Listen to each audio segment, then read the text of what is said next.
8절부터 10절 말씀 제가 여러분들을 위해서 읽어드리도록 하겠습니다. 8절부터 10절 말씀을 다 읽고 나서 10절을 한 번만 더 합독했으면 좋겠습니다. 제가 여러분들에게 말씀을 읽어드리겠습니다. 하나님의 말씀을 들으십시오. 그런데 내가 앞으로 가도 그가 아니 계시고 뒤로 가도 보이지 아니하며 그가 왼쪽에서 일하시나 내가 만날 수 없고 그가 오른쪽으로 돌이키시나 배울 수 없구나. 그러나 내가 가는 길을 그가 아시나니 그가 나를 단련하신 후에는 내가 순금같이 되어 나오리라. 아멘. 10절 합독합시다. 그러나 내가 가는 길을 그가 아시나니 그가 나를 단련하신 후에는 내가 순금같이 되어 나오리라. 아멘. 욥은 고통을 당합니다. 어느 날 욥은 이유를 알지 못하고 갑자기 전 재산과 모든 자식들을 죽음으로 잃습니다. 그리고 머지않아서 욥은 자신의 건강마저도 잃어버리고 말죠. 욥이 딱히 무엇을 잘못한 건 아니었습니다. 성경은 처음부터 욥이 의인이었다고 말하고 있고 욥이 겪는 이 가혹한 고난이 욥이 어떤 죄를 저질렀기 때문에 받는 보응이 아님을 처음부터 분명히 해둡니다. 그리고 나서 욥은 새 친구를 만납니다. 새 친구는 처음에 욥이 당한 고통을 위로해주기 위해서 왔지만 이내 논쟁을 벌이죠. 논쟁의 주제는 여러 가지가 있을 수 있지만 제일 큰 주제는 지혜입니다. 지혜입니다. 욥을 향해서 욥의 친구들은 너는 지혜가 없다라고 말합니다. 그리고 욥은 거기에 반응해서 아니다, 너희들이 지혜가 없다. 이렇게 계속해서 반복을 하죠. 여러분들이 가지고 있는 프린트물을 가지고 계실 겁니다. 프린트물 1페이지에 보면요. 지혜 논쟁이라고 되어 있습니다. 소발이 말합니다. 소발은 욥의 친구입니다. 11장 6절 자네에게 지혜의 비밀을 알려주신다면 참된 지혜는 양면을 가지고 있으니 자네는 아직 받아야 할 벌의 반밖에 못 받았다네. 무슨 말입니까? 네가 진짜 지혜롭다면 너는 분명히 네가 지금 당하고 있는 고통이 너의 죄 때문인 것을 알 것이다. 이렇게 얘기를 하는 거죠. 그러니까 욥은 거기에 대해서 응수합니다. 12장 2절 자네들만 지혜로운 것 같구먼.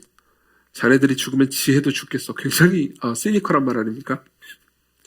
나도 자네들만큼은 생각이 있다네. 자네들의 한 말들 누가 모르겠나. 그러니까 엘리바스가 욥의 친구들 중에서 리더격입니다. 엘리바스가 이렇게 얘기합니다. 자네가 정말 지혜롭다면 헛소리만 하겠는가. 마음속에 그렇게 허풍만 꽉 들어차 있겠는가.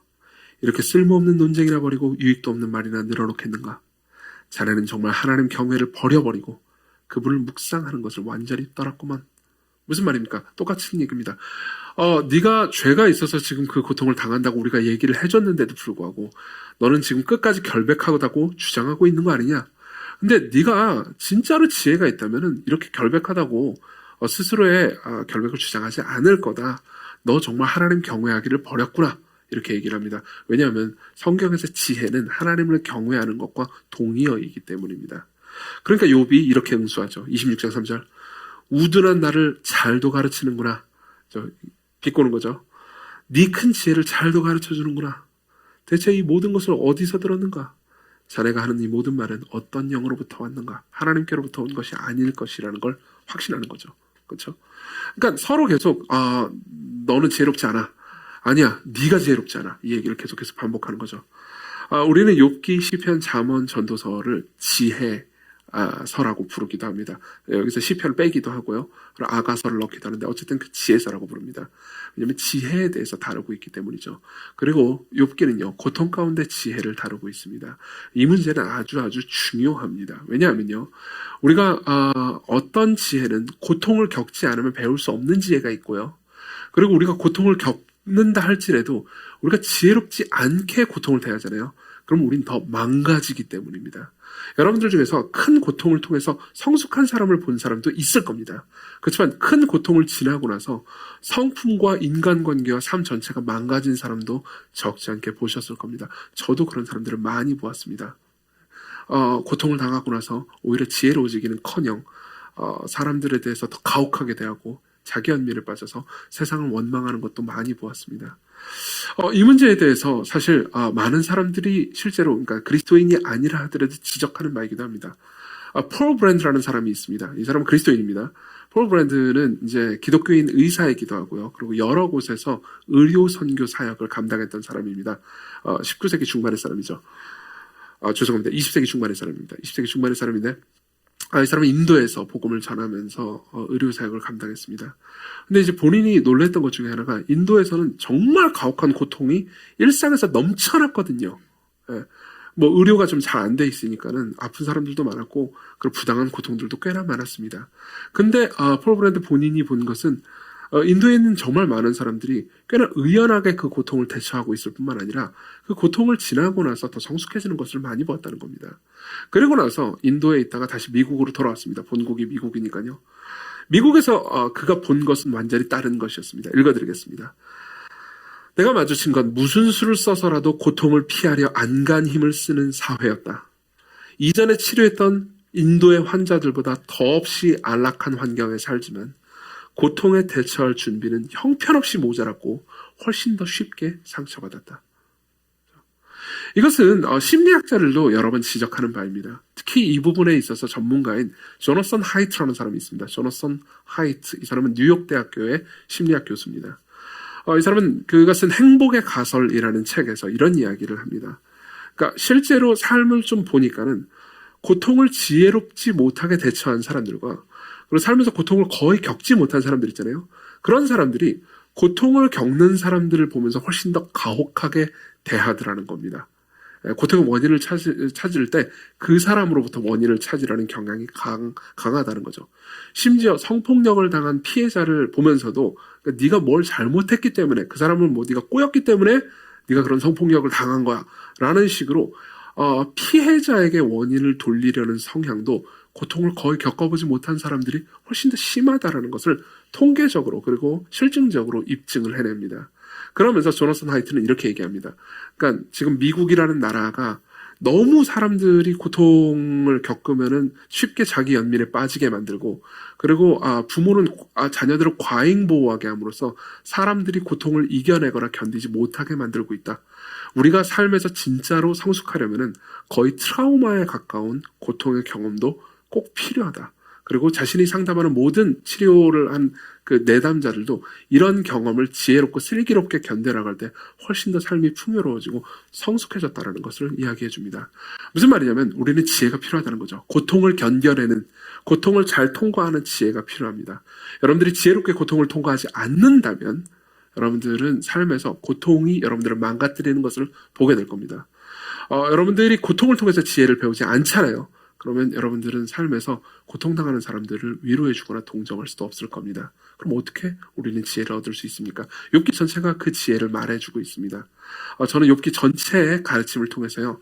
욥기가 가르치는 지혜를 세 가지로 정리해서 여러분들에게 전달해 드리겠습니다. 첫 번째로는요. 기술로는 고통을 해결할 수 없다라는 지혜입니다. 첫 번째로는 기술로는 고통을 해결할 수 없다는 거고요. 두 번째로는요.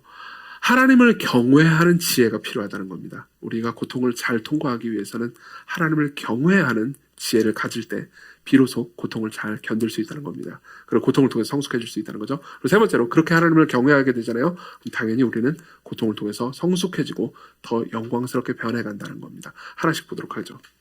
첫 번째로는 기술로는 고통을 해결할 수 없다는 겁니다. 무슨 말인지 설명해 드리겠습니다. 일단은 우리 여러분들 프린트물에 28장 욥의 지혜의 노래를 보죠. 페이지 1페이지입니다. 여러분들 프린트물 1페이지 밑에 보면 욥의 지혜의 노래가 있죠. 읽어드리죠. 28장입니다. 좀 길지만 읽어드리겠습니다. 은을 캐내는 광산이 있고 금을 재련하는 재련소도 있지. 철은 땅속에서 캐내고 구리는 광석을 녹여서 얻는다래. 사람들은 어둠의 끝까지 파고들어 구석구석 깊은 암흑에서 광석을 캐낸다네. 사람 사는 곳에서 멀리 떨어진 곳, 인적도 드문 곳에 갱도를 파서 줄을 타고 매달려 흔들리며 이러네. 땅의 위에는 곡식이 나오고 땅의 아래에는 용암이 끓고 있어. 그곳에서 사파이어도 캐고 사금도 파내나래. 무슨 말이죠? 계속해서 광산에서 그 보물 캐는 사람들 이야기를 하고 있어요. 그렇죠? 줄을 매달리고 뭐 광산에 가가지고 보물을 막 캐고 있다. 이 얘기를 계속하고 있습니다. 그러면서 뭐라고 그러냐면 솔개도 그 길은 알지 못하고 매 눈도 그 길은 보지 못했지. 용맹한 맹수도 거기에 발을 들이지 못하고 사나운 사자도 그곳을 밟아본 적 없네. 무슨 말입니까? 사자나 뭐 용맹한 맹수 이런 사람들이 힘이 훨씬 더 강할 것 같지만 그들은 아무리 강해도 짐승들은 그 땅굴을 파가지고 거기서 뭐 보석을 캐내거나 석탄을 캐내거나 하지 못한다는 거죠. 근데 인간은 한다는 겁니다. 계속 읽어드리죠. 그러나 사람은 단단한 암석을 손을 깨고 산 밑에 뿌리까지 파고 들어가네. 암석을 뚫어 물기를 내고 온갖 보물을 눈으로 발견하며 강의 근원을 찾아내서 숨겨진 것들을 빛으로 끌어내지. 그러나 지혜는 어디서 얻으며 통찰력이 있는 곳은 어디일까? 사람들은 그 가치를 알지 못하고 그들이 거하는 땅에서는 찾을 수도 없구나. 그러나 하나님은 그 길을 아시며 있는 곳은 아신다네. 그분만이 땅끝까지 살피실 수 있으며 하늘 아래 모든 것을 보실 수 있기 때문에 바람의 세기를 정하시고 물의 양을 정하실 때 비의 한계를 정하시고 천둥번개의 길을 정하실 때 바로 그때 그분이 지혜를 보시고 지혜를 칭찬하시며 튼튼히 세우시고 시험해 보셨다네. 그리고 사람들에게 말씀하시네. 보라, 주를 경외함이 지혜요 악을 멀리하는 것이 명철이다. 자, 무슨 얘기일까요?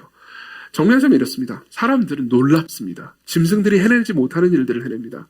사람들은 땅을 파고 그 안에서 보물과 석탄 같은 연료를 캐냅니다. 이것은 기술이죠. 그렇죠? 이 모든 기술로 사람들은 모든 걸 해낼 것처럼 보입니다. 하지만 인간은 그걸 통해서 이 기술을 통해서 지혜를 얻을 수는 없다는 거죠. 11절. 12절. 그러나 지혜는 어디서 얻으며 통찰력 있는 곳은 어디일까? 인간은 기술을 통해서 지혜를 얻지 못한다는 겁니다. 그렇지만 하나님은 23절 그 길을 아시며 있는 곳을 아십니다. 그리고 그 지혜의 본질은 뭐예요? 하나님을 경외하는 거라는 거죠. 이게 욥기 28장에서 전체적인 욥이 말하고 싶은 의미입니다. 자, 무슨 말인지 좀 설명을 해드릴게요. 왜 갑자기 광부 이야기가 나오고 뭐 보석 이야기가 나오고 이런가 싶을 거예요. 왜냐하면은 그때 당시 이 광산 기술은 기술의 거의 최첨단 기술 같은 것이었기 때문입니다. 그러니까 그때 당시 사람들은 굉장히 신기했어요. 사람들이 막 땅을 파고 거기서 막 줄을 매달고 막 그 땅속으로 들어가가지고 막 온갖 종류의 진귀한 보석을 캐는 거 있잖아요. 이건 놀라운 기술이었습니다. 그리고 기술의 최첨단이었죠. 그렇죠? 우리 입장에서는 그게 무슨 기술의 최첨단이고 옛날 기술이잖아라고 생각할 수 있습니다. 여러분들은 뭐 새로운 바이오 기술이라든가 아니면 뭐 반도체를 만드는 기술이라든가 전기차를 만드는 기술이라든가 우리 중에 많은 사람들이 기술직에 종사하고 있죠. 그 코딩하는 분들도 굉장히 많죠. 그렇죠? 그런 것들을 되게 놀랍게 여깁니다. 그렇죠? 이런 광부들이 하는 기술 같은 건 아무것도 아니겠죠. 그렇지만 당시에는 이게 최첨단 기술이었고요. 욥은 이렇게 얘기합니다. 인간이 이토록 최첨단 기술을 가진다 하더라도 그걸 통해서 지혜를 발견할 수는 없다고요. 그렇죠? 그리고 사실 이 욥의 말은요. 지금 그러니까 우리 입장에서 최첨단 기술이라고 생각하는 이 모든 것을 가진 사람들에게도 똑같이 적용됩니다. 생각해 보세요. 지금이야 우리가 막 무슨 뭐 메타버스 이런 게 최첨단 기술이지만 100년 후에 이런 것들을 보면서 최첨단 기술이라고 말하는 사람을 얼마나 우습게 여길 수도 있습니다. 안 그렇습니까? 그죠? 근데 그때 당시에는 광산 기술이 그랬다고요. 이 문제는 간단한 문제가 아닙니다. 왜냐하면요. 과거에는 그래도 욥의 말에 동조하는 사람들이 꽤 많았습니다. 그래, 맞아. 기술로 모든 걸 다 고칠 수는 없어. 기술로 고통을 이겨내는 지혜를 가질 수는 없어. 라고 생각을 하죠. 그렇지만 현대는 조금 다릅니다. 현대는 사람들이 기술을 발전했기 때문에 기술의 발전으로 인해서 사람들의 모든 문제와 고통을 해결할 수 있고 인간이 인간의 구원자가 될 수 있다는 믿음을 정말 많은 사람들이 가지고 있기 때문입니다. 예를 한번 들어보죠. 유발 하라리라는 사람을 여러분들이 아실 거라고 생각합니다. 책을 좀 좋아하시는 분들은 아실 겁니다. 사피엔스나 호모데우스 같은 책을 써서 굉장히 유명해졌죠. 유발 하라리는 그러니까 인간의 기술이 거의 극에 달했기 때문에 이제 굳이 신이 필요하지 않은 시대, 즉 인간이 신이 되는 시대를 맞이했다고 말합니다. 그게 호모데우스라는 책의 그 주요 태제입니다. 그렇기 때문에 더 이상 종교나 그리고 신앙 같은 것들은 별 의미나 뭐 의미가 있을 수 있겠지만 아주 비관적으로 얘기하지는 않습니다. 그렇지만 큰 의미를 과거만큼 가지지 않는다고 말하는 거죠. 의미를 거의 상실했다고 말하는 겁니다.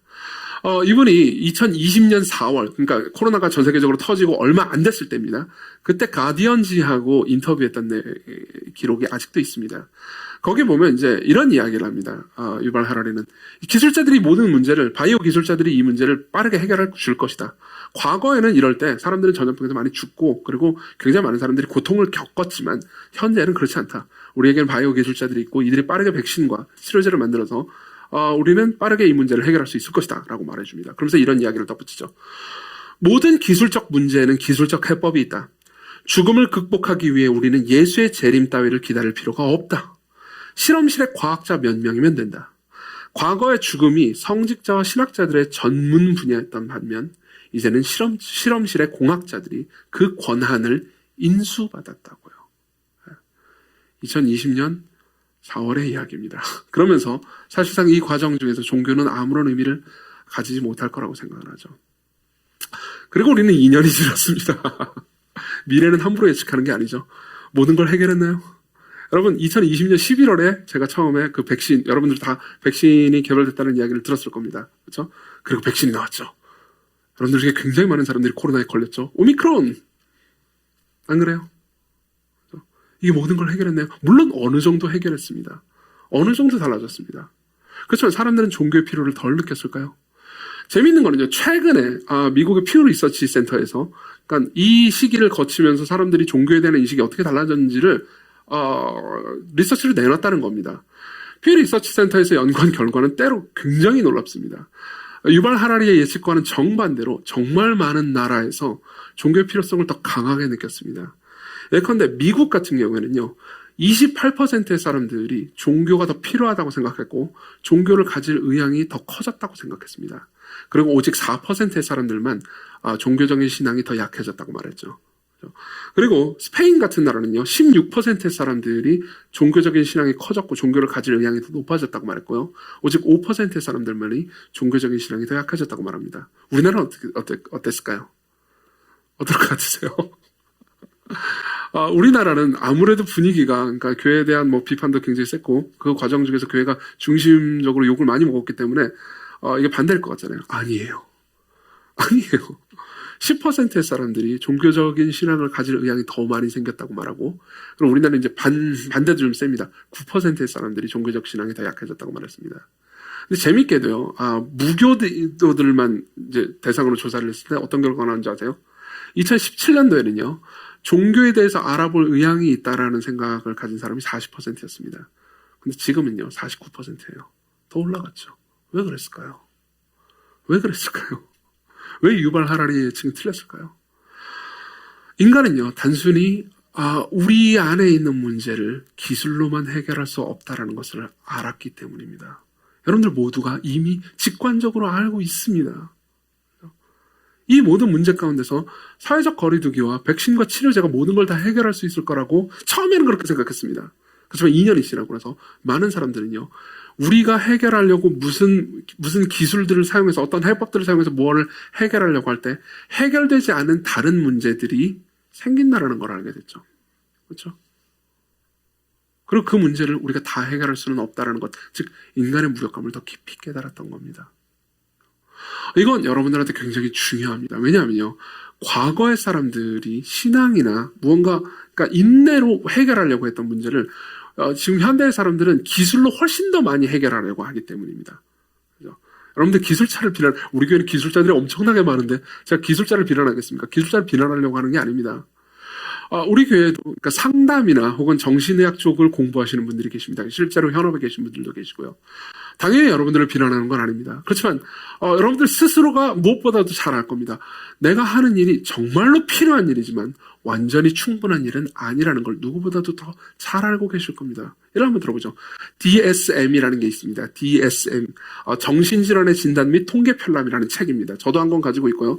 그리고 정신의학이나 혹은 상담을 전공하신 분들은 거의 대부분 이 책을 이제 잘 알고 있고 자주 참조하는 책입니다. 거의 매일같이 보는 책이죠. 이 책은 이제 정신질환이라든가 혹은 성격장애 같은 것들을 이제 잘 분류해서 어떻게 진단할 수 있고 어떤 처방을 내려야 되는지에 대해서 아주 상세한 기록을 해놓은 굉장히 훌륭한 책입니다. 5판까지 나왔죠.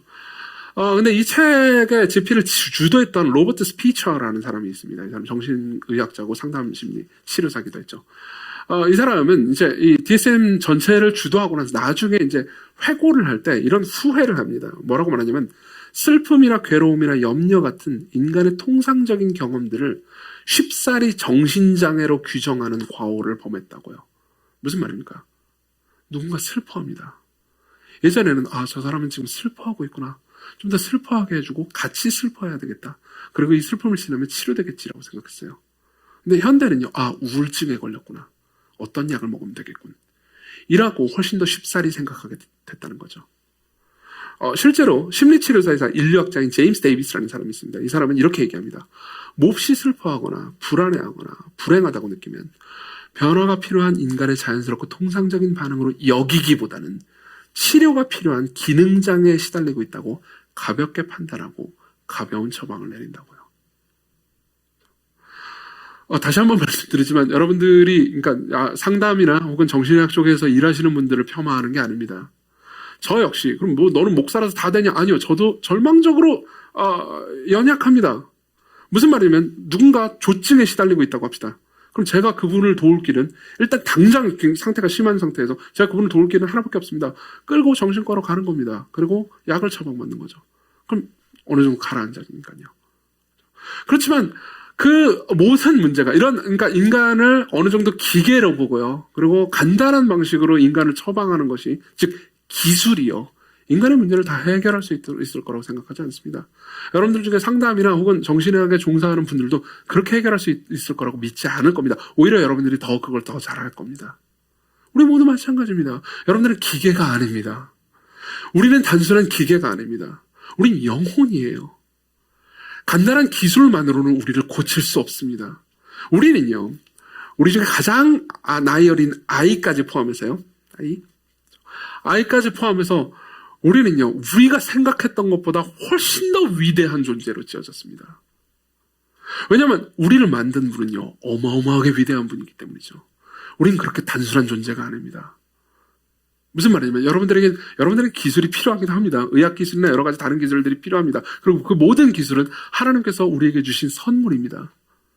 그렇지만 여러분들은 기술로 충분하지 않습니다. 우리에게 지혜가 필요합니다. 우리는 그것보다 훨씬 더 위대한 것들이 필요합니다. 우리에게는 하나님을 경외하는 게 필요하죠. 자, 그러면 이 하나님을 경외하는 게 어떻게 우리를 더 지혜롭게 만들고 어떻게 우리로 하여금 고난을 슬기롭게 통과할 수 있게 만들어줄까요? 두 번째로 넘어가겠습니다. 하나님을 경외하는 지혜가 필요하다는 겁니다. 자, 봅시다. 우리가 삶을 살면서 경험하는 고난은 굉장히 여러 종류가 있고 이 고통의 문제를 저는 다 다룰 수 없습니다. 욥기 설교 시리즈 전체를 다 하려 해도 성경이 말하는 풍성한 고통의 문제를 그리고 그걸 대하는 모든 처방을 다 이야기할 수 없을 겁니다. 그렇지만 아주 극단적으로 단순화시켜보죠. 극단적으로 단순화시킬 수 있습니다. 이런 단순화도 가능합니다. 우리가 삶에서 경험하는 고통은요, 두 가지로 나뉠 수 있습니다. 하나는 정당한 고통이고요. 또 하나는 부당한 고통입니다. 정당한 고통과 부당한 고통. 정당한 고통은 어떤 겁니까? 우리 스스로 알 수 있는 겁니다. 원인을요. 상당히 알 수 있습니다. 예컨대 내가 무슨 잘못을 했습니다. 무슨 큰 죄를 저질렀습니다. 그리고 그 결과로 내가 받는 고통인 겁니다. 지난주에 얘기했지만 내가 아주 게을렀습니다. 그래서 내가 경제적으로 고통을 당합니다. 그럼 우리는 원인을 압니다. 그 원인이 우리의 게으름과 죄에 있다는 것을 알죠. 그렇죠? 그리고 내가 아주 큰 잘못을 했습니다. 사회적으로 문제가 되는 형법을 어겼습니다. 그래서 내가 감옥에 갔습니다. 그래서 내가 감옥에서 갇혔습니다. 그럼 나는 고통스럽죠. 그 고통의 원인이 누구에게 있습니까? 자기 자신에게 있다는 것을 압니다. 여러분들이 삶을 살아갈 때요. 여러분들은 종종 어떤 고통을 당하고 그 고통이 내가 무엇을 잘못했기 때문에 지금 이 고통을 당한다는 것을 분명히 아는 경우가 있습니다. 다윗의 삶도 그랬죠. 다윗은 그의 권력이 가장 강했을 때 살인과 간음을 행했고요. 그리고 다윗 이후의 삶은요. 자신이 범한 이 죄 있잖아요. 살인과 간음 때문에 그가 겪는 고통이 계속해서 기록되어 있습니다. 그러면은 성경은 이런 고통에 대해서 말을 하느냐? 말을 합니다. 보십시오. 이 3페이지를 봅시다. 욥은요, 이렇게 얘기합니다. 우리는 욥기를 함부로 재단해서, 욥은, 그러니까 고통의 원인이 죄라고 생각 안 하는 거야. 고통의 원인은 모른다. 이렇게만 얘기하는 거야. 라고 오해할 수 있습니다. 근데 그건 욥기를 철저하게 살펴보지 않은 결과입니다. 욥은 이렇게 얘기합니다. 고난은 때로는 정당하다. 3페이지 부분을 제가 읽어드리겠습니다. 악한 자들을 위해 하나님이 준비하신 분깃. 난폭한 자들이 전능자로부터 받을 산업이 무엇인가? 그 자식들이 많더라도 칼에 죽을 운명이고 그 후손들은 배불리 먹을 수 없을 걸세. 살아남은 자들은 모두 전염병 걸려 묻힐 것이고 그 과부들은 기가 막혀 울지도 않을 걸세. 31장도 보죠.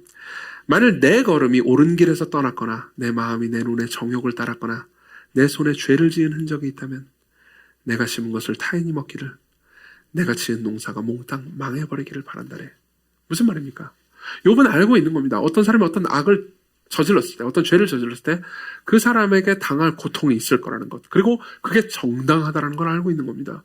심지어 욥은요, 욥 스스로도 그렇게 말합니다. 내가 무슨 잘못을 했다면, 내가 하나님의 법을 어겼다면, 내가 심은 것을 타인이 먹기를, 내가 지은 농사가 몽땅 망해버리기를 바란다고 말합니다. 무슨 말이냐면 욥도 알고 있는 거죠. 정당한 종류의 고통이 있다는 겁니다. 정당한 종류의 고통이 있다는 겁니다. 자, 여러분들은 정당한 종류의 고통을 만났을 때 어떤 식으로 대응합니까? 물론 이 문제에 있어서, 그러니까 우리는 답을 되게 쉽게 알 수 있습니다. 성경은요, 우리가 정당한 고통을 당했을 때, 그러니까 우리가 고통을 당하는데 그 원인을 우리의 죄로 인해서 분명히 알 때 회개하라고 말합니다. 회개하라고 말합니다. 여러분들의 죄를 고백하고 그분께로 돌이킬 때 하나님께서는 여러분들을 받으실 겁니다. 그 고통이 잠시 동안 지속될 수 있지만 하나님께서는 여러분들을 용서하시고 그리고 그 고통을 함께 지내주십니다. 그리고 그 고통 가운데 여러분들이 변화되도록 만드시죠. 여러분들이 회개한다면 이런 일이 벌어집니다. 여러분들은요, 회개하게 되잖아요. 그러면은 자신을 용서하시는 하나님 안에서 당당해집니다. 그렇죠? 내가 죄를 저지르긴 했어. 그렇지만 하나님께서 나를 조건 없이 받으시고 사랑하셨어. 그러면서 자신의 죄와 자신의 연약함에 대해서 인정할 용기를 더 많이 가지게 됩니다. 거기에 대해서 막 자기 방어에 급급하지 않게 된다는 거죠. 예를 한번 들어볼까요? 몇 달 전에 제가 설교 때, 금요기도회 때 설교 때 한번 이런 얘기를 했었습니다. 여러분 혹시 기억나시는지 모르겠습니다. 간음한 여인 사건이요. 요한복음 8장에 보면요, 어떤 한 여인이 간음을 합니다. 그리고 그 간음한 여인을 끌고 와서 사람들은 예수님 앞에 이 여자가 간음을 했으니까 돌로 쳐 죽입시다 라고 얘기합니다. 근데 예수께서 뭐라고 말씀하십니까? 너희 중에 죄 없는 사람만 돌로 쳐 죽여라. 그리고 사람들은 다 떠나가죠. 여인과 예수님 홀로 남습니다. 예수님은 이 여인에게 뭐라고 말씀하십니까? 나도 너를 정죄하지 않는다. 너를 정죄한 사람이 어디 있느냐? 없습니다, 주여. 나도 너를 정죄하지 않는다. 그러니까 가서 이 간음과 같은 죄를 다시 범치 말아라. 그리고 용서받습니다. 이건 꽤나 놀랍고 아름다운 이야기죠. 이 여인이 죄를 안 지은 건 아닙니다. 이 여인은 분명히 죄를 저질렀습니다. 간음을 했습니다. 아마 이 여인의 남편이 있었으면 이 여인이 간음을 했다는 것 때문에 굉장히 고통스러웠을 겁니다. 즉 피해자가 있는 죄를 저지른 겁니다. 그렇죠? 근데 이 여인은 용서받습니다. 근데 놀라운 게 하나 있습니다. 보십시오. 마지막 부분에 예수께서 너를 정죄한 자가 어디 있느냐? 아무도 없습니다. 나도 너를 정죄하지 않는다. 가서 다시는 죄를 범치 말라. 이렇게 말씀하셨습니다. 이 대화는요, 예수님하고 이 여인 둘만 나눈 대화입니다. 근데 보십시오. 이 둘만 나오는 대화를 우리는 다 알고 있습니다. 요한복음 8장을 보면 여러분들은 다 알 수 있습니다. 어떻게 하는 거죠? 우린 이 이야기를 어떻게 하는 겁니까? 기록되어 있으니까요. 요한이 기록했나요? 물론 요한이 기록했을 수 있죠. 그렇죠? 근데 요한은 그 자리에 없었습니다. 그럼 도대체 어떻게 하는 겁니까, 요한은? 답은 간단합니다. 이 여자가 말한 겁니다. 이 여자가 신자가 돼서 공동체로 들어가서 고백한 겁니다. 자신이 이렇게 용서받았다고요. 여러분, 이게요. 그러니까 여러분 모든 죄를, 여러분들이 저지른 죄를 사람들한테 다 일일이 고백하라는 얘기 아니에요. 그건 오해입니다. 근데 뭘 의미하냐면요. 이런 겁니다. 여러분들이 당하는 죄 때문에 고통을 당할 때 용서받는 경험을 하고 여러분들의 자아가 자유로워지는 경험을 하잖아요. 그럼 여러분들 스스로를 방어하게 급급하지 않게 됩니다. 여러분들은 겸손하고 진지하게 내가 죄인이고 내가 연약한 사람이라는 걸 고백할 수 있게 됩니다. 건강한 자아가 되는 거죠. 욥을 생각해 보십시오. 죄송합니다. 요나입니다. 요나를 생각해 보십시오. 요나는 4장으로 되어 있습니다. 그리고 요나서 4장을 보면요. 요나가 하나님과 더불어서 항변하면서 싸우는 장면이 있고 그 싸우는 장면이 끝입니다. 그리고 실제로 이 사건은요. 하나님과 요나 둘 사이에만 벌어진 일입니다. 근데 우리는 이 이야기를 상세하게 알 수 있습니다. 왜요? 답은 간단하죠. 요나가 기록했으니까요. 여러분들이 어떤 죄를 저지를 때 우리 모두는 죄를 저지릅니다. 저도 마찬가지고요. 그 때문에 당하는 고통이 있을 수 있습니다. 그때 여러분들이 하나님을 경외한다면 여러분들은 하나님을 이런 분으로 보게 됩니다. 내 죄가 정말로 악하지만 하나님은 나를 용서하시고 긍휼히 여기시는 분으로 보게 돼요. 이게 하나님을 경외한다는 의미입니다. 그분을 크신 분으로 보는 겁니다. 내가 저지른 죄보다 그분의 사랑이 훨씬 더 크다는 것을 인정하는 겁니다. 압도적으로 위대한 분으로 보는 겁니다. 그분을 단순히 인과응보의 하나님으로 보는 것이 아니고 그분을 위대한 사랑의 하나님으로 보는 거죠. 우리가 생각한 사랑보다 훨씬 더 크다고 느낄 때 우린 단순히 그러니까 따뜻한 마음 정도가 아니고 두려움을 느끼게 됩니다. 저 정도로 사랑한다고? 그때 우리는 그분을 경외하게 되죠. 그럼 어떻게 됩니까? 우리는 회개하고 그분 안에서 용서와 사랑과 안식을 찾게 됩니다. 우리의 영혼은 어떻게 되죠? 우리가 저지른 죄에 대해서 솔직하게 인정할 수 있게 되고 자기 변명과 거짓말로 죄를 덮기에 급급하지 않게 됩니다. 그렇지만 여러분들이 하나님을 경외하지 않는다고 합시다. 그럼 어떻게 됩니까? 죄를 들키기 전에는 당당했습니다. 죄를 들키고 났습니다. 죄 때문에 고통이 왔습니다. 그럼 어떻게 됩니까? 여러분들은 나는 쓰레기야. 여러분들 스스로의 자아에 대해서 막 학대하고 자학합니다. 근데도 불구하고 마음속 깊은 곳에서는요, 나 같은 죄를 저질렀음에도 불구하고 들키지 않은 사람에 대해서 자기 자신과 비교합니다. 그리고 내심 굉장히 억울해하면서 안 들킨 놈도 있는데 이렇게 생각하게 되죠. 그러면서 무언가 내가 억울하긴 하지만 그렇다고 억울한 티는 낼 수 없다라는 사실 때문에 자기 연민에 빠지게 되고 자기 자신을 학대하기 시작합니다. 더 성품은 망가져가고요. 사람들을 더 원망하기 시작하죠. 이게 지혜롭지 않은 방식의 대응입니다. 또 하나의 고통이 있습니다. 하나는 정당한 고통이라고 했죠. 우리 죄 때문에 받는 고통이요. 또 하나의 고통은 부당한 고통입니다. 바로 욥이 당했던 고통이죠. 욥기 내내 자신의 고통이 부당하다는 걸 얘기합니다. 여러 번 읽어드렸기 때문에 제가 지난 4번의 설교를 통해서 여러 번 읽어드렸기 때문에 한 번만 더 읽어드리겠습니다. 4페이지 보시죠. 4페이지 맨 위에 9장 17절입니다. 욥이 하는 말입니다. 그분이 폭풍으로 나를 치시고 이유 없이 마구 때리셨네. 이유가 없었다는 거예요. 내가 지금 당한 고통은 이유가 없습니다. 나 숨돌림 틈도 허락하지 않으시고 쓰라림만 가득 채워주시지. 힘으로 하자니 그분은 강하시고 법으로 하자니 누가 그분을 기소하겠는가? 내가 결백하다 하더라도 내 입이 나를 정죄할 것이고 내가 흠이 없다 하더라도 그분이 나를 정죄할 것이세. 물론 이 말 때문에 욥은 계속해서 친구들에게 정죄를 받긴 하지만 욥은 진짜로 잘못한 게 없었습니다. 욥이 당한 거대한 고통을 욥이 저지른 특정한 잘못과 연결시킬 수가 없었다는 거죠. 욥은 대단히 부당한 고통을 당합니다. 욥이 저지른 잘못이 없는데도 잘못을 많이 저지른 사람은 떵떵거리면서 살면서 욥은 이렇게 큰 고통을 당합니다. 이유를 모릅니다. 욥은 정말 끝까지 이유를 모릅니다. 성경은요, 이런 고통이 있다고 말합니다. 예수님도 이런 고통이 있다고 말씀하셨습니다. 요한복음 9장에 보면요, 이런 이야기가 있습니다. 읽어드리죠. 제자들이 물어 이르되, 9장 2절입니다. 랍비여, 이 사람이 맹인으로, 그러니까 소경으로, 눈이 안 보이는 사람으로 태어난 것이 누구의 죄로 인함입니까? 자기입니까? 그의 부모 때문입니까? 무슨 말입니까? 어떤 사람이 태어나자마자 소경으로 태어났습니다. 자기의 죄 같진 않아요. 왜냐하면 태어나면서부터 소경으로 태어났으니까. 그럼 누구 죄 때문입니까? 누구 죄 때문입니까? 부모의 죄 때문 아닙니까? 여러분, 이 부분을 잘 보십시오. 저는 2부 예배는 거의 청년들이 많지만요. 저는 1부 예배 때 섬기는 이제 장년들이 있고 그분들이랑 대화를 굉장히 많이 했습니다. 그리고요, 자기 자식에게 문제가 생겼거나 장애가 생겼거나 자기 자식이 고통을 당할 때요, 저한테 정말 많은 사람들이 그 질문을 했어요. 제가 무슨 잘못을 했나요? 목사님, 제가 무슨 죄를 저질렀기 때문에 제 아들이, 제 딸이 이런 고통을 당하는 거죠? 차라리 하나님께서 내게 고통을 주셨으면 좋겠는데 왜 제 자식이 고통을 당하나요? 제가 정말 청년 시절에 저질렀던 그 나쁜 죄가 하나님 이런 식으로 저한테 심판을 하시는 건가요? 이런 질문들을 수도 없이 받았습니다. 저는 그렇지 않다고 여러 번 말씀드렸지만 쉽사리 그걸 믿고 받아들이지 않더라고요. 여러분들 중에서도 그런 고통에 시달리시는 분들이 계실 겁니다. 그렇죠? 근데 예수께서 뭐라고 말씀하십니까? 예수께서 대답하시되 이 사람이라 그 부모의 죄로 인한 것이 아니다. 그에게서 하나님이 하시는 일을 나타내고자 하십니다. 이 말은 설명하기 길기 때문에 지금 설명하지 않겠습니다. 우리가 다음 주에 더 설명할 수 있는 시간을 가질 겁니다. 그렇지만 예수님의 말씀은 간단합니다. 죄 때문에 그런 것이 아니다.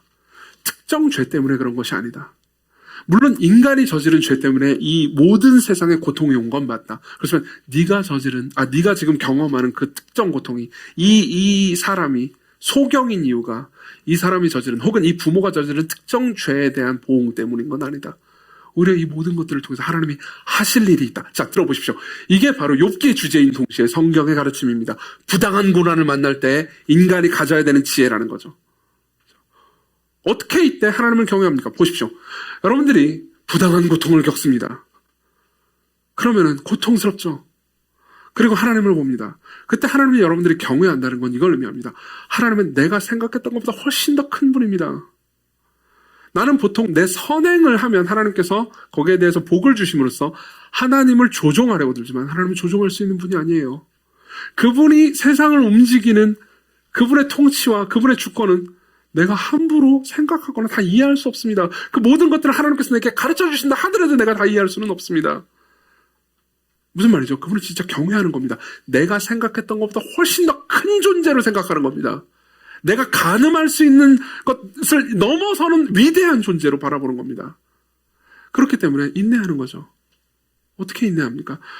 한편으로는 욥처럼 애통해하고 원망합니다. 원망하지 않는다는 게 아닙니다. 욥을 보십시오. 여러분들이 제가 욥기 여러분들에게 다 나눠드렸죠. 보니까는 꽤나 읽으신 분들도 많이 계시더라고요. 거의 절반 넘게 읽으신 분들도 많이 계시더라고요. 읽으신 분들이 저한테 되게 많은 이런 얘기를 해주셨습니다. 욥의 이 불만과 이 격정이 이 정도일 줄은 몰랐다고요. 엄청난 격정을 쏟아냅니다. 근데 누구에게 쏟아내죠? 하나님께 쏟아냅니다. 여러분들이 지혜롭다면요, 부당한 고통을 만날 때 여러분들은 하나님을 상대합니다. 하나님 앞에 애통해야 합니다. 하나님을 찾습니다. 그렇지만 또 다른 한편으로 그분에게 뜻이 있다고 생각하죠.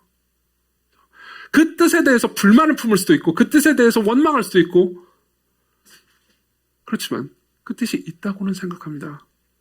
그분이 정말 내가 생각했던 것보다 훨씬 더 위대하고 훨씬 더 선하신 분이기 때문에 이 모든 것을 바꿔서 선으로 바꾸실 수도 있다라고 믿기 시작하는 거죠. 즉 하나님을 신뢰하는 겁니다. 하지만 여러분들이 지혜가 없다고 합시다. 즉 하나님을 경외하지 않는다고 합시다. 그럼 여러분들은 어떻게 합니까? 부당한 고난을 겪습니다. 그러면 분노하죠. 쉽게 분노한 이후에 세상이든 뭐든 마구 원망하기 시작합니다. 여러분 코로나 사태를 보십시오. 이 과정 중에서 사람들은 계속해서 원망할 상대를 찾았습니다. 그렇죠? 초기에는요, 확진자들을 원망했죠. 중기에는 정부를 원망합니다. 이제는 원망할 대상이 없으니까 뭐든 원망합니다. 근데 원망할 대상은 딱히 정해지지 않아요. 그렇죠? 여러분들이 지혜가 없다면, 다시 말하면 부당한 고통을 당했을 때 내가 받은 손해밖에 보이지 않습니다. 그리고 마음속 깊은 곳에서 이런 생각을 합니다. 내가 이런 손해를 봤는데 나는 손해를 볼 사람이 아니야. 모든 게 나에게 이익이 되는 건 나의 권리야 라고 생각합니다. 그러니까 어떻게 돼요? 손해를 보면 화가 납니다. 그리고 누구든 원망할 권리를 얻게 됐다고 생각하죠. 자기 안민이 사로잡힌 겁니다. 내가 너무 불쌍하기 때문에 내가 누군가 내 친구에게, 내 주변 사람들에게 함부로 대하는 게 정당하다고 생각합니다. 그럼 어떻게 되죠? 여러분들은 여러분들을 도와주기 위해서 여러분들에게 접근하는 사람들조차도 수용하지 못합니다. 그들조차 쫓아내죠. 여러분들은 외로워집니다. 그럼 외로워지면 다시 여러분들은 자기 연민에 빠져들어갑니다. 내가 이렇게 큰 고통을 당했는데 왜 내 주변에 아무도 없는 거야? 그러면서 더 사람들을 밀어냅니다. 그럼 더 고독해지죠.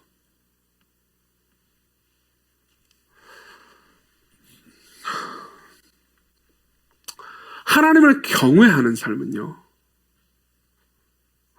우리가 생각했던 것보다 그분이 훨씬 더 큰 사랑이시라는 것과 우리가 생각했던 것보다 그분이 훨씬 더 지혜롭고 위대하고 크신 분이라는 것을 받아들이는 겁니다. 그게 경외예요. 여러분들이 하나님을 경외하지 않는다면요, 하나님을 무조건 여러분들에게 잘해주시거나 여러분들이 행한 대로 공정하게 대해야 되는 분으로, 혹은 내 손에 잡히고 내 통제 아래에 놓여야 하는 분으로 하나님을 대하기 시작합니다. 하나님을 경외하지 않는 거예요. 두려워하지 않는 거죠. 두려워하지 않으면 통제가 가능해야 됩니다. 내가 기도했잖아요. 그럼 당연히 응답해줘야죠. 내가 선행을 했잖아요. 그럼 나한테 좋은 걸 줘야죠.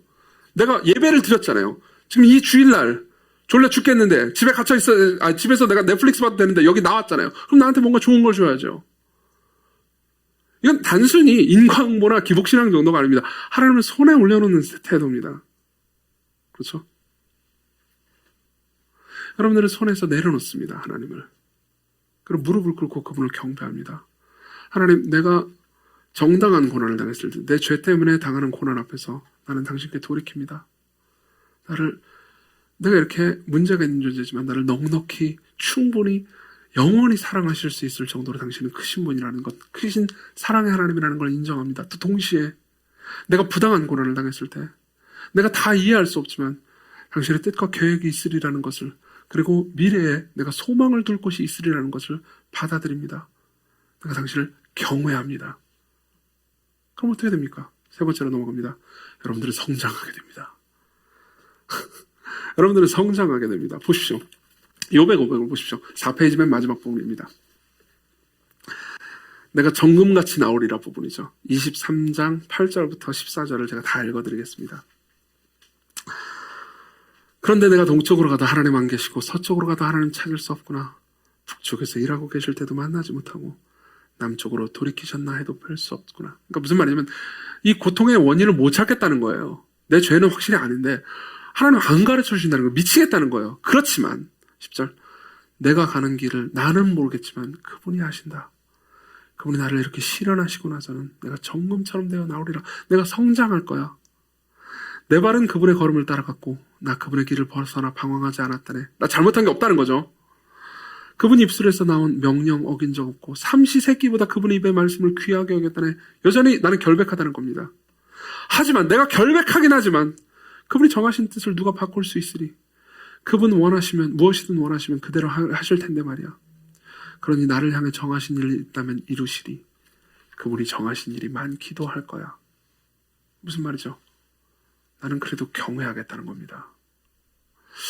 저는 옛날에 이렇게 생각했습니다. 욥기를 이렇게 상세하게 연구하기 전에는 욥이 그러니까 하나님의 주권과 그분이 모든 걸 통치하시는 계획에 대해서 신뢰를 못하고 있다가, 즉 욥도 그러니까 다른 인과응보의 신학, 다른 친구들과 비슷하게 하나님을 생각하고 있다가 막판에 하나님께서 나타나셔가지고 질문 세례를 쏟아놓자마자 그때서야 새로운 정보, 즉 하나님께서 모든 걸 통치하신다라는 새로운 정보를 알아서 회개했을 거라고 생각했습니다. 근데 욥기를 상세히 보니까 그렇지 않았더라고요. 욥은 중간중간에 내가 가는 길을 내가 모르고 하나님이 아시고 하나님께서 모든 걸 통치하시기 때문에 내가 이해하지 못해도 그분의 섭리를 받아들여야 한다는 걸 고백합니다.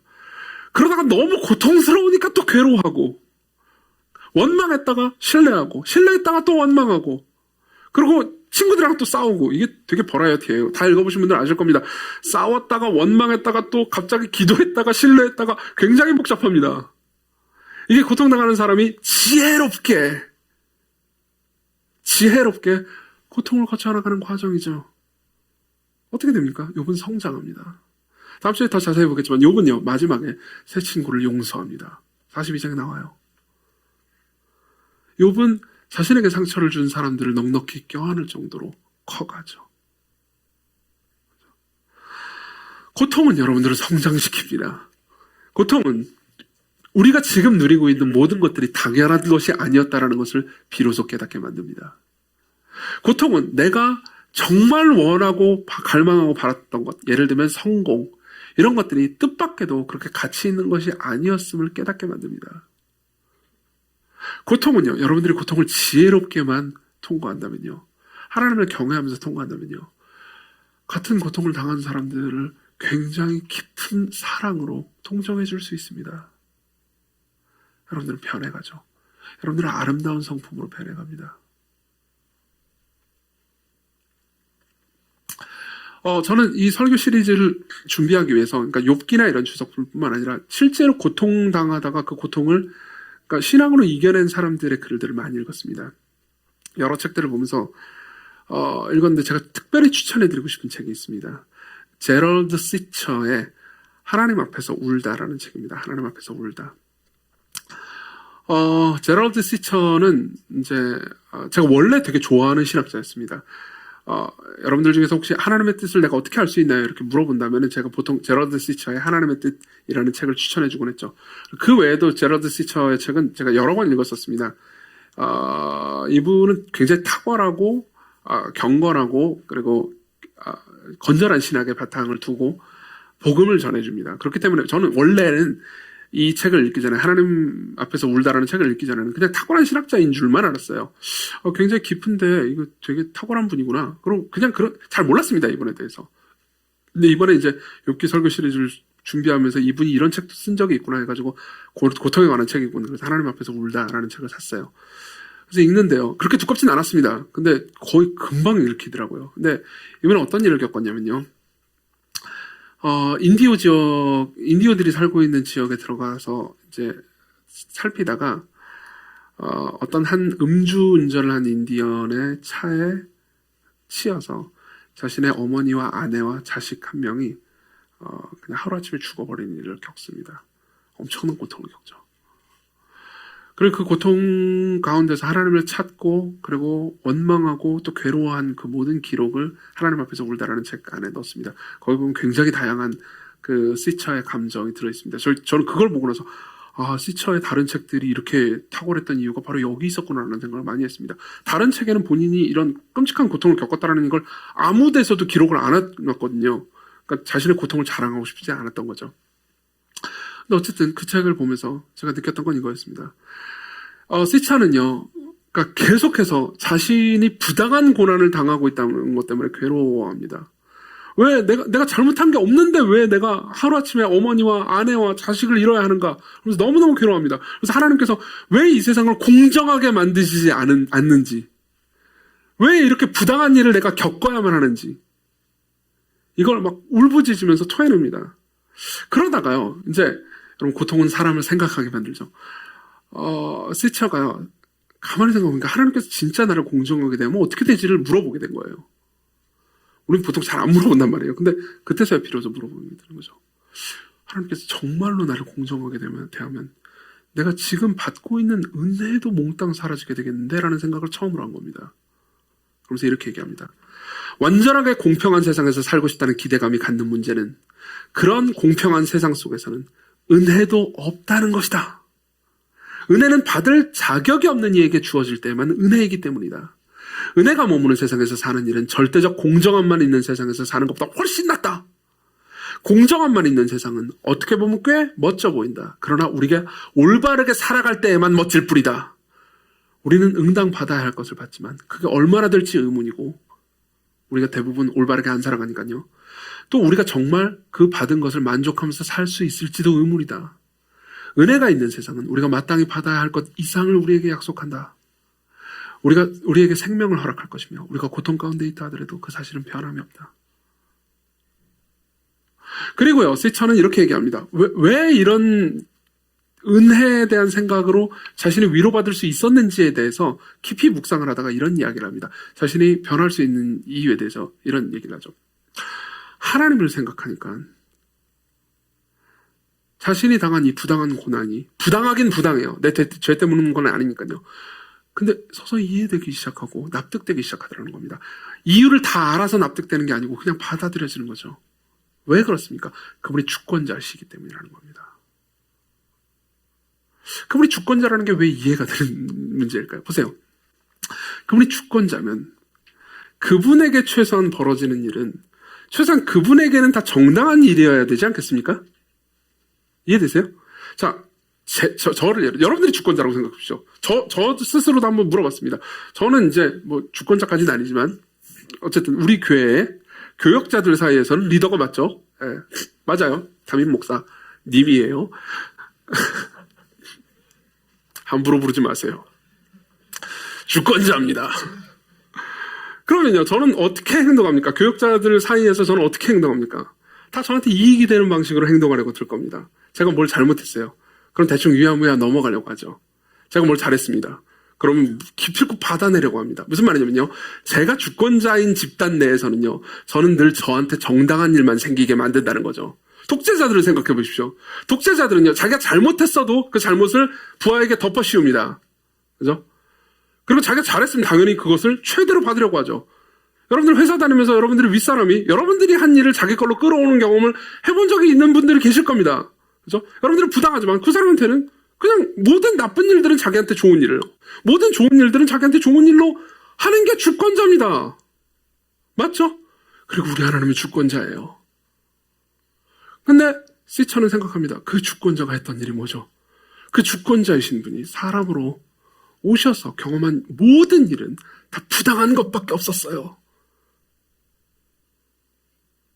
세상에 어느 주권자가, 세상에 어느 통치자가 모든 걸 통치할 수 있는 권한과 능력을 가진 그 존재가 자기에게 불리한 일만 일어나게 만든단 말입니까?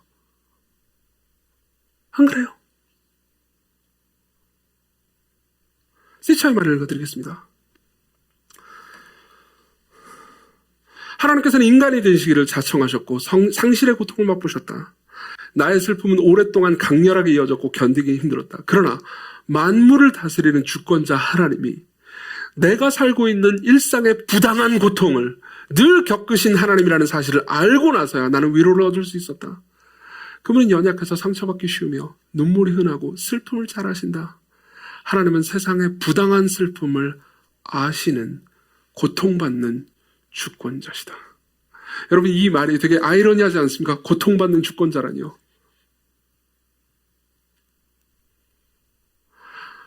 여러분들 중에서 어떤 분들은 그래도 이런 질문을 던지는 분들이 계실 겁니다. 그분이 부당한 고통을 다 당했다는 건, 그건 내 알 바 아니고, 그래도 내가 하나님을 믿고 예수 그리스도를 따르니까 무조건 나한테 좋은 일만 생기게 해주세요. 그런 분들이 계실 줄로 압니다. 물론 지금 이 분위기에서 그런 질문을 저한테 던질 수는 없겠죠. 그렇죠. 속으로는 생각했잖아요. 여러분들이 그런 생각을 하고 있다면 제가 여러분들에게 드릴 수 있는 말씀이 있습니다. 여러분들과 똑같은 질문을 한 사람이 있습니다. 예수님의 제자 중에서요. 야고보와 요한이었죠. 야고보와 요한이 예수님께 갑니다. 예수님, 당신이 언젠가 이 세상 모든 것에 왕이 되실 거 아닙니까? 그때 나는 당신 옆에서 당신의 우편에, 그리고 내 동생은 당신의 좌편에 앉게 해주세요. 여러분들 입장에서 여기 좌편 맞죠? 무슨 말입니까? 내가 영의정, 제가 좌의정. 아니 좌의정, 우의정인가? 어쨌든 넘버 원, 넘버 투, 오른팔, 왼팔. 내가 최고가 될 거예요. 물론 당신이 최고시죠. 그런데 그 밑에 우리가 영광을 누리게 해주세요 라고 말합니다. 그러니까 예수께서 뭐라고 말씀하시면, 이게 마가복음 10장에 나오는 얘기예요. 10장 38절. 예수께서 이르시되 너희는 너희가 구하는 걸 알지 못하는도다. 내가 마시는 잔을 너희가 마실 수 있겠느냐. 그러면서 내 좌우편에 앉는 것은 내가 너희에게 줄 것이 아니고 누구를 위해 준비됐든지 그들이 받을 것이라. 알쏭달쏭한 말씀을 하십니다. 이게 준다는 거야, 안 준다는 거야? 간단하게 얘기하면 너희들을 위해서 준비된 건 아니다라는 거죠. 마치 거절같이 보입니다. 그리고 이 얘기를 다른 제자들이 전해 듣고 분노해가지고 또 싸워요. 뒷부분 보면 개판이죠. 그 야고보와 요한의 주장은 이겁니다. 우리가 좀 당신을 잘 따랐단 말이에요. 그렇죠? 그러니까 우리가 떡고물이 좀 큰 걸로 떨어져야죠.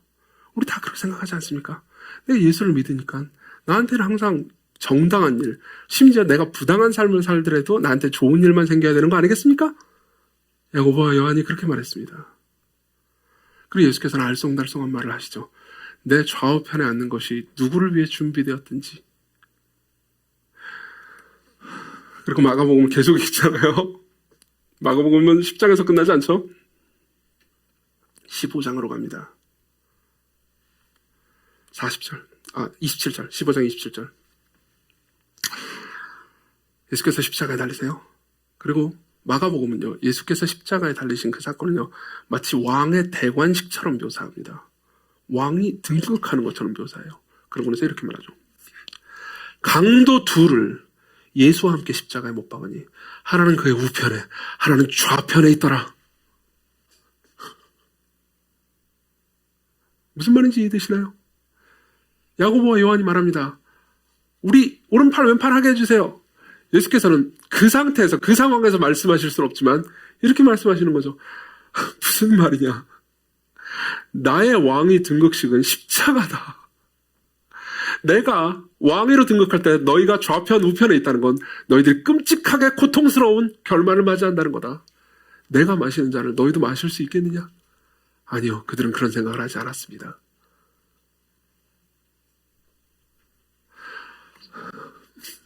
왜 그분이 그 일을 행하셨습니까? 그분은 저와 여러분들뿐만 아니라 저도요. 우리 모두가 받아야 할 가장 정당한 고난인 하나님께로부터 버림받는 것과 지옥의 고통을 경험하시기 위해서 그분 입장에서는 가장 부당한 고난인 십자가로 가셨습니다. 여러분, 이 모든 것을 우리는 아무도 부인할 수 없습니다. 하나님이 정말로 우리를 정당하게 대하신다면 우리 모두가 받아야 되는 정당한 고난은 하나님께 영원히 버림받는 겁니다. 그리고 그분은 당연히 그런 일을 받으실 만한 분이 아니었고 그럼에도 불구하고 십자가로 가십니다. 십자가에서 그분은 그분에게 가장 부당한 고난을 받으시죠. 나의 하나님 어찌하여 나를 버리셨습니까? 우리가 받아야 될 가장 정당한 고난을, 정당한 고통을 우리가 받지 않게 하기 위해서 그분이 십자가에서 가장 부당한 고통을 당하십니다. 자, 기억하십시오. 이분이 주권자예요. 이분이 주권자십니다. 이분이 여러분들의 주권자십니다. 여러분들이 이분을 바라볼 때 여러분들은 경외에 사로잡히게 될 겁니다.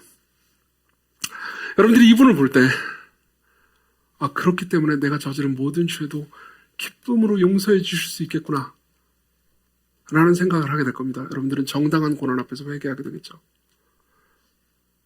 그리고 이렇게 선하신 분이 나를 통치하고 계시기 때문에 언젠가 내가 겪고 있는 모든 고통도 선으로 바꾸시겠구나 라고 확신할 수 있습니다. 그분은 주권자시지만 그분의 삶 내내 부당함을 선택하셨으니까요. 그리스도께로 오십시오. 그분이 여러분들의 고통받는 주권자십니다. 그분을 경외하십시오. 그것이 여러분들의 고통 중에 지혜입니다.